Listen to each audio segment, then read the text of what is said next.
The Nightingale Conant Corporation is proud to present The Power of Purpose, How to Create the Life You've Always Wanted by Les Brown. From the humblest of beginnings, Les Brown has emerged as one of the most sought-after motivational speakers and consultants in the world today. He is one of the nation's leading authorities in understanding and stimulating human potential. He is also the author of the highly acclaimed books Live Your Dreams and It's Not Over Until You Win. Discover your purpose. Let Les Brown guide you to a life rich with integrity, freedom, and passion. And now, here's Les Brown.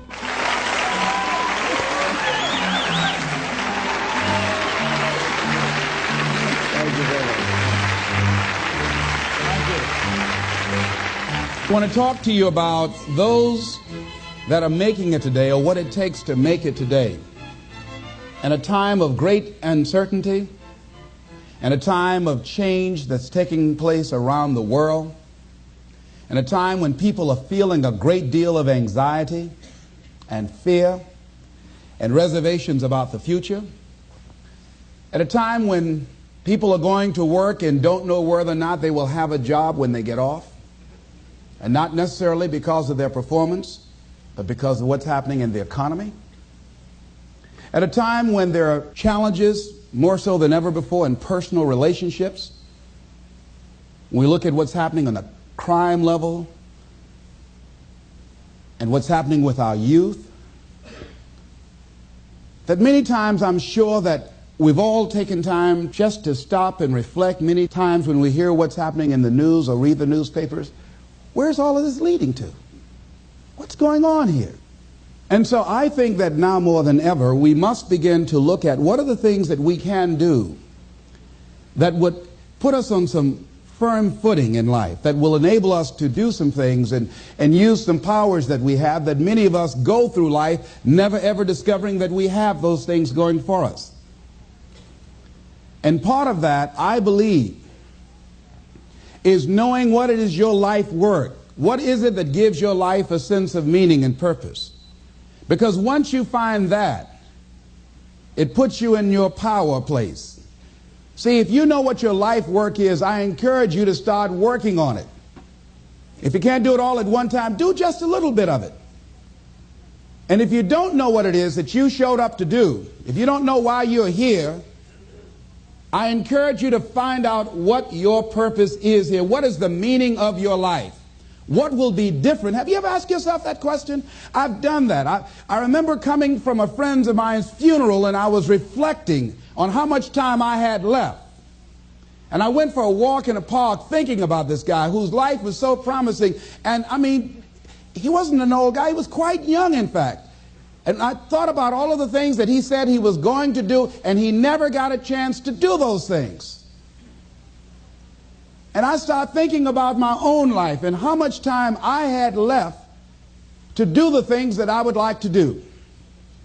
And at that time, I wasn't sure what my life purpose was, what my life's work was. I wasn't sure about it at that time. And I thought about it quite a lot. I had some idea, but I wasn't convinced, and I don't think I felt worthy. I didn't believe that it could be me to do this kind of work that I'm doing right now. And I say to you that if you begin to take a conscious effort to find out what it is that you're supposed to do, I say that it can literally save your life. I said that it can literally save your life. I was telling a group of people of a study that was conducted. Dr. Larry Darcy, who wrote a book called Recovering the Soul, he said, human beings are the only living species that has achieved the dubious distinction of dying or having a stroke or a heart attack on a certain day. If you ask most people, what would you say the primary cause of why people will have a heart attack or stroke? Many people will say, well, because they smoke cigarettes, or because of high cholesterol, or because of stress, or because of obesity. And all of those things are contributing factors. But ladies and gentlemen, more heart attacks take place in this country on Monday morning between 8 and 9 a.m. That's when the majority of people who have their first heart attacks have them. 85% of the American public, according to recent studies, are going to jobs that they hate, working on jobs that do not challenge them. They get sick thinking about going. Migraine headaches. After the Sunday afternoon football game or 60 minutes, the anxiety began to build. And come Monday morning, they drop dead of a broken heart. Some of you ought to think about not going to work on Monday.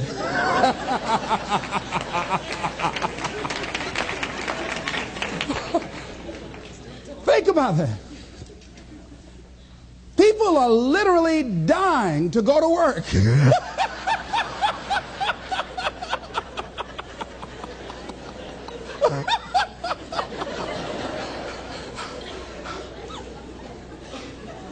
Because, see, when you go to a job and you already know how far you can go, you can already see that proverbial glass ceiling.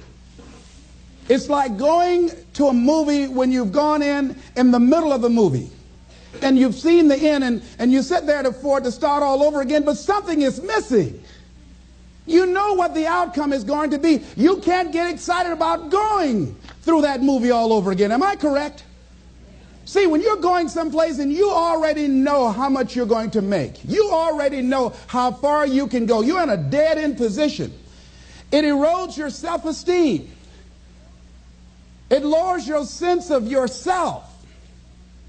It creates some inner turmoil. It creates an emptiness in you. So I say that your life is worth finding what it is that you're supposed to do. And I'm not saying quit your job. I'm saying find it and do just a little bit of it. When I wanted to become involved in speaking, I started just learning quotes, listening to other people's tapes, going to seminars, going to workshops, asking other people to help me. Just start working at it just a little bit, but do find out what your work is and hold on to it and don't let your dream go. Don't let it go. See, and here's something else I want you to begin to look at. Why is it that most people don't pursue their dreams or don't do better than what they're doing if they're capable of doing it? I think that many of us don't go the next step because we don't know what to do yet. And I say that the reason that we don't even explore the possibility of what to do is because subconsciously we don't believe that it can happen for us and we don't believe that we deserve it. So here's what I'm suggesting. How much time do you spend working on you? How much time do you spend every day working on your dream? In the last 90 days, how many books have you read? In the last year, what new skill or knowledge have you acquired? What kind of investment have you made in you? So I'm saying that as you begin to look at where you want to go, if you want to make it today, and things are changing so fast you have to literally run to stand still, I'm saying that you've got to make some conscious effort to begin to work to develop you. Here's something else. Most people are not living their dreams because of fear, ladies and gentlemen.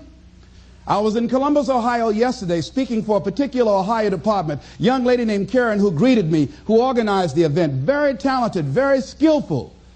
And she was talking about she wanted to become involved in the consulting business. I said, why aren't you doing it? I said, you have the abilities. I said, you're not here because they like you. You're here because you're doing the job. You're making things happen. And she came up with all kinds of ideas, but finally she said, I guess I can't see myself doing it. I guess I'm afraid. Fear, limited vision, and lack of self-esteem is what keep most people doing things they don't want to do. I flew from Columbus, Ohio to Denver, Colorado to a major communications company, and the person that picked me up at the airport told me about the fact that the company was planning on having a major downsizing, and they offered some of the employees there an early retirement, and some of them will earn as much as $300,000. And they said, this is the last time that you can take this offer.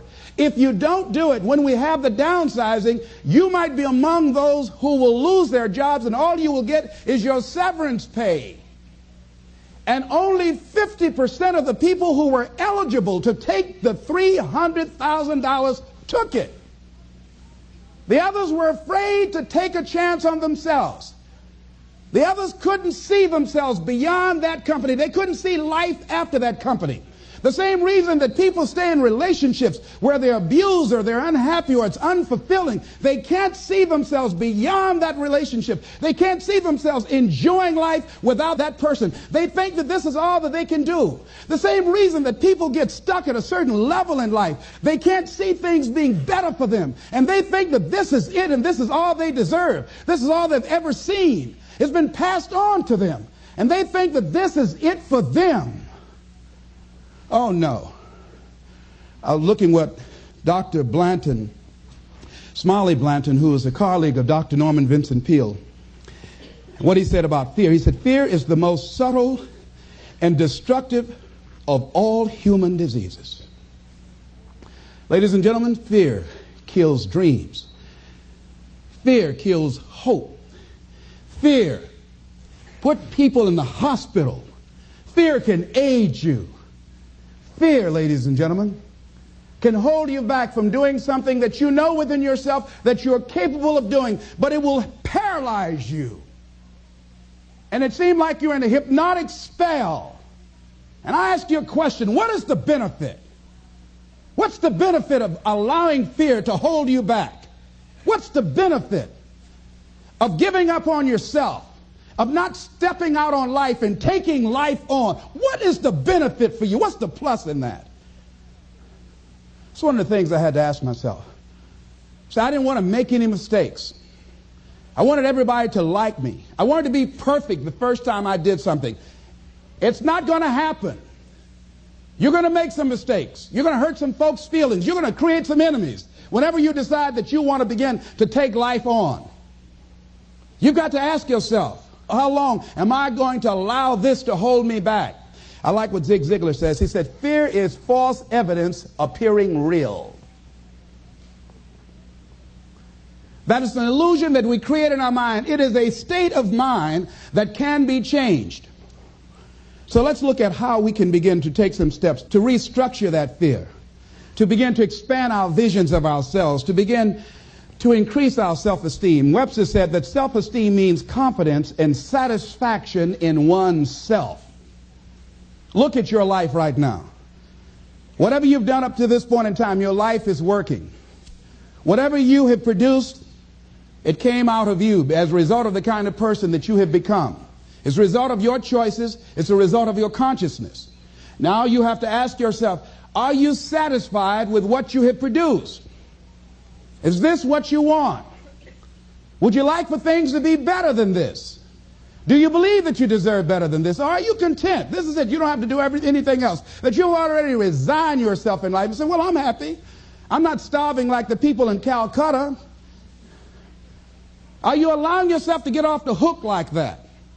Or do you believe somewhere in the back of your mind or in your heart that there's some other great work for you to do? There's something else that life has for you. And that's why you're here. How do we handle this fear factor? How do we increase our self-esteem? You have to begin to fortify yourself. How do we do that? I believe that you have to begin to consciously monitor your inner conversation and start talking to yourself. Start building yourself up. Sometimes the only good things you will hear about you are the things that you say to you.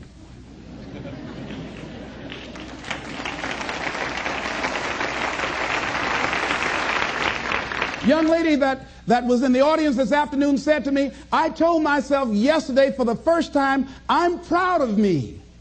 And she said, I felt good about that. So I'm saying learn to be your own booster. Start building yourself up. Start encouraging yourself. Start saying, I can do this. I can make this happen. When I started thinking about becoming a speaker, I said, yes, I can do this. I can make this happen. When I start trying to convince myself I can be a businessman after flopping and failing and losing thousands of dollars and feeling stupid and dumb and having people take advantage of me because of what I didn't know. I had to talk to myself because people were saying to me that I was dumb. And somewhere in the back of my mind, I was saying, you're right. Look at what I've done. I had to say, no, Les. Hey, come on, man. Get yourself together. You can handle this. You just haven't figured it out yet. It's all right. This is your training period. This is the tuition you have to pay for what you don't know. You can do this. Other people have done it. It doesn't take an Einstein. Get you some people that can teach you some stuff that you don't know. Get you some people that have done it successfully and learn from them. Take some seminars, workshops, read some books on how to manage a business. Change the way you see yourself and begin to tend to the personal details. Understand that nobody's going to take care of your business better than you. And when I start changing that kind of mindset of beating myself up because of my mistakes and start looking at the possibility of my doing better, of my making the adjustment that would enable me to do what I want to do successfully, things begin to change. And I'm saying, stop beating up on yourself. You do it. I know you do it. I've done it. It's a natural inclination for us to put ourselves down. See, we are born negative, I think, in a negative consciousness because we live in a negative world. See, you don't have to teach children to lie. They'll lie automatically. Did you wet in your pants? No, I did not. Well, what is that? I don't know. You don't have to encourage kids to misbehave. They will do it by themselves. You don't have to encourage them to do the wrong thing. They will do it automatically. You have to correct their behavior. So I'm saying that we have to work through the challenges of life in learning how to begin to work to fortify ourselves. Repeat after me, please. I can live my dream. I can find my purpose in life. And live my purpose. I deserve more from myself. I deserve more from life. Shake somebody's hand on your right and left and say, you deserve more from life too.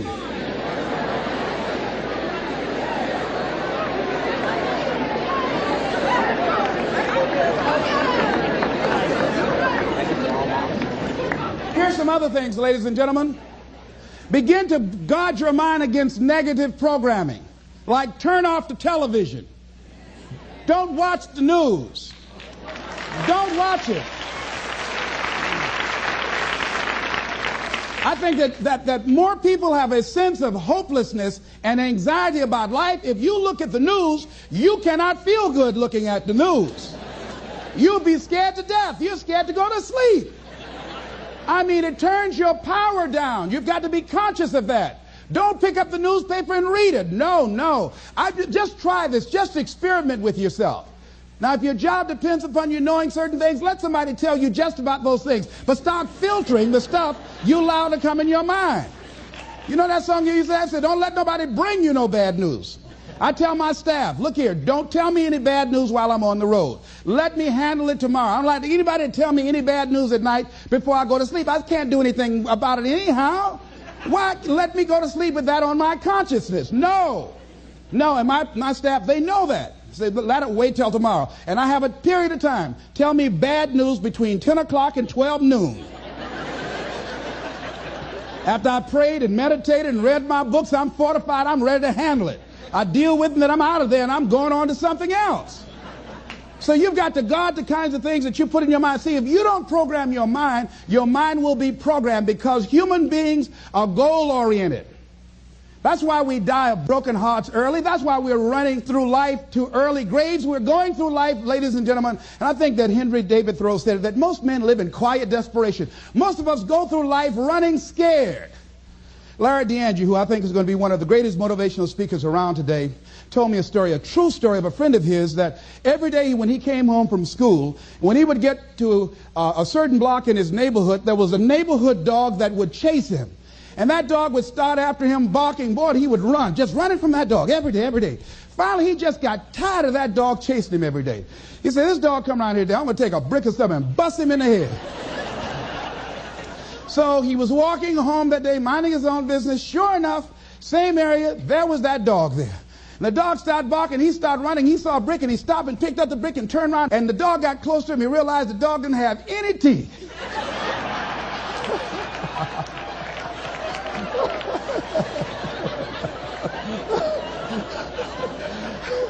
He said he put the brick down and said, "Get on out my way." And ladies and gentlemen, all our lives, many of us go through life running from things that ain't got no teeth to do us any harm.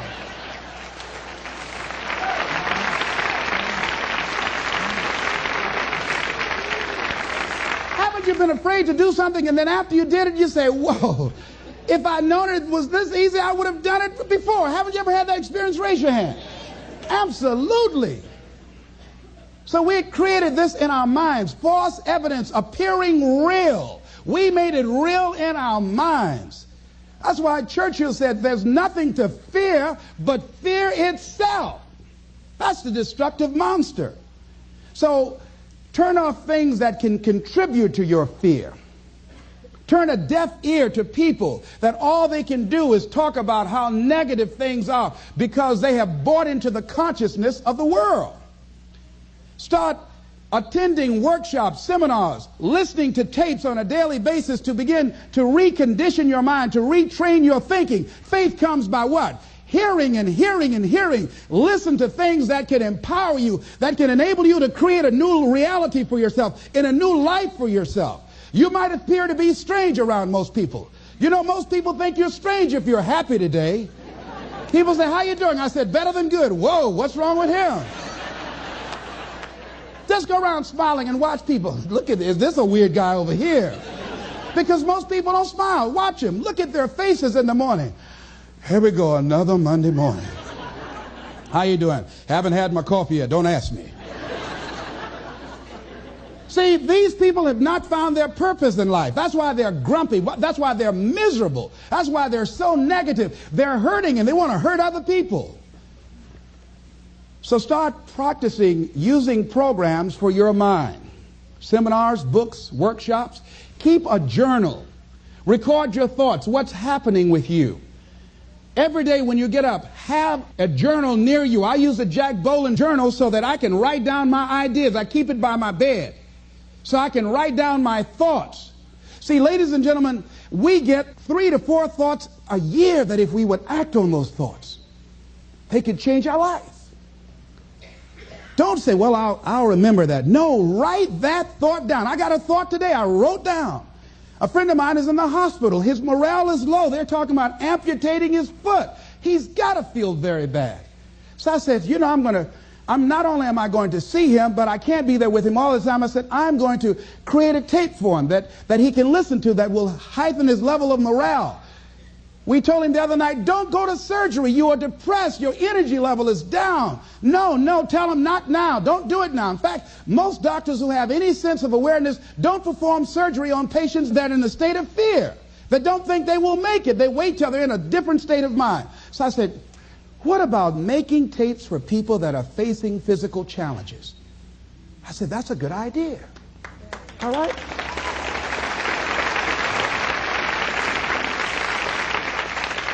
See, there are ideas that can come to you out of things that appear to be negative. I have a friend out of Chicago, just met him. He was 23 years old. And this guy, he went financially bankrupt 2 years ago, ruined his credit. Guess what he decided to do? He found a blessing in it. He wanted to restore his credit. It was very challenging, very difficult. And he realized that a lot of other people during these particular times have ruined their credit. So now he started a credit repair business. Last year he earned over $100,000 helping people to restore their credit. I met a young lady who attends this church, that she was at her father's funeral and she was putting flowers on her father's grave, and she looked around and saw the other grave sites. They did not look well groomed and they were not attended to on a regular basis. She started a grave site maintenance business. Out of that tragedy, something positive has come out of it. And now she's earning more money doing that than on her present job. What idea are you sitting on? Write your ideas down. And then, once you get that idea, take the leap. Hello? Take the leap. See, a lot of people get the ideas and just walk around with them. Have you ever had an idea and all of a sudden you looked around and somebody had that idea and gone with it? Think you're going to be going with my hospital idea. Forget that, buddy. We will be out there together, Jack. Take the leap. See, it's out here in the universe. If you don't take the plunge, I guarantee you, somebody else will. Take the plunge. Go into action. And ladies and gentlemen, you will be surprised at how things will come together. You'll be surprised. Now, you're going to have some difficult challenges. I can tell you that now. Be aware of that. Things are not going to work out exactly right. For a time they will, sometimes. And that's when life is just playing a game with you.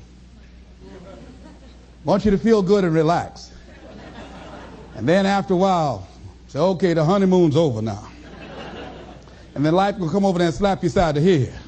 Say, what you doing out here? Well, this is my dream life. Is that right? Come over here a minute. Oh, you went to the seminar, huh? Come here. I can tell you that. But ladies and gentlemen, go into action with your dream. And don't avoid where the fights are. Get in the midst of the fight. And get some hickeys on your head. Get knocked down so you can learn how to fight, so you can hold your position. See, most people don't get out in the arena of life because they don't want to fight. Most people don't get out there because they don't want to get knocked down. They don't want to be dropped to their knees. But see, you're going to be dropped whether you're on the field or whether or not you're sitting on the sidelines. You're going to be dropped. So at least get dropped for something. Don't get knocked down while you're sitting down. See, that's how most people are spectators in life. You don't want to be a spectator. You want to get out in the field where the action is. And you will be amazed. After the struggle, there will be a calm period and things will begin to click for you. Come out here with what you got. You don't have enough money? Don't worry about it. You got the dream. You got the idea. You don't have enough resources? Don't worry about it. You need some help? Don't worry about it. You get out here in the arena, someone will look at you and become inspired and say, hey, can I help you? But if you're sitting up on the bleachers, nobody's going to ask you anything. You've got to get into the flow of action. Frances Harth called me from Chicago. She had been sitting on an idea of a show that she wanted to produce for 10 years called Mind-Body Connection. So someone saw me speaking in Chicago at a sorority convention and said, I saw a guy that perhaps can host this show for you who has energy and charisma. She called me. She was so fired up. I said, listen, on the day that you want to do that, I'm speaking in Chicago. I can do it for you. And I said, by the way, I met somebody 2 weeks ago in Baltimore who has an idea of the same type of show, and she's doing it on radio. Why don't you call her? And then she called me back. Who else would you suggest? I said, well, I know Deepak Chopra. He wrote the book called Quantum Healing, and Bernie Siegel. Could you get his number? I tell you what, I have a friend named Jack Boland at the Church of the Day. He knows how to get in touch with him. Call him, and he will give you the number so you can get in touch with Bernie Siegel. That lady started calling all around. Did not have the resources, but she had this idea and dream. And she said the other night when she came before the audience that had gathered in the studio, she said, I feel like I've been pregnant for 10 years. And tonight you're going to witness a beautiful delivery. And it was. She said, I couldn't believe, Les, how things began to happen, how it all began to come together. And how many of you ever started on some dream and you didn't have all your stuff together, but you just went out there with nothing but faith, and things begin to happen for you? Raise your hand if you know what I'm talking about. Ladies and gentlemen, those hands up there, it's proof. The proof is in the pudding. These people have demonstrated it. And if they can do it, you can do it. You can do it.